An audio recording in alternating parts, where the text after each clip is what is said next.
بسم اللہ الرحمن الرحیم۔ حضرت معاذ بن جبل رضی اللہ تعالی عنہ بیان کرتے ہیں، میں نے عرض کی یا رسول اللہ صلی اللہ علیہ وسلم، آپ مجھے نصیحت کیجئے۔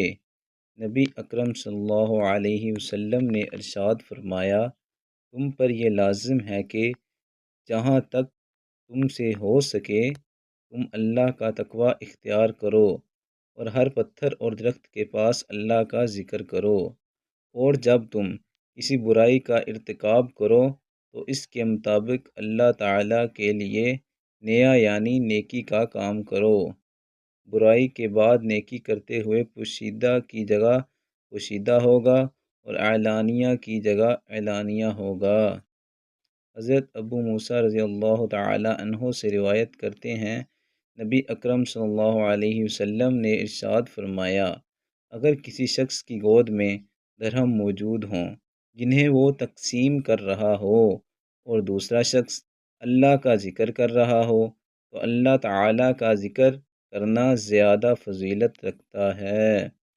حضرت عبداللہ بن عباس رضی اللہ تعالی عنہ سے روایت کرتے ہیں کہ نبی کریم صلی اللہ علیہ وسلم نے فرمایا، جو شخص رات کی عبادت سے عاجز ہو، مال خرچ کرنے میں بخیل ہو اور دشمن کے مقابلے میں کمزور ہو تو اسے چاہیے کہ وہ اللہ تعالیٰ کا کثرت سے ذکر کرے۔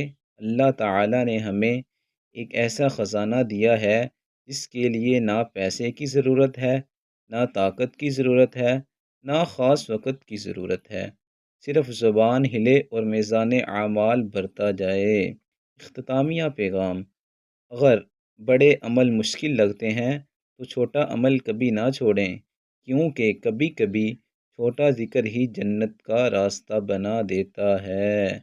چلتے پھرتے، کام کرتے ہوئے، سوتے جاگتے سبحان اللہ، الحمدللہ، اللہ اکبر پڑھتے رہیں تو یہ چھوٹا عمل بھی بہت بڑا اجر بن جائے گا۔ دوستو، اللہ تعالی ہمیں ان احادیث مبارکہ پر عمل کرنے اور اپنی زندگیوں کو سنوارنے کی توفیق عطا فرمائے، آمین۔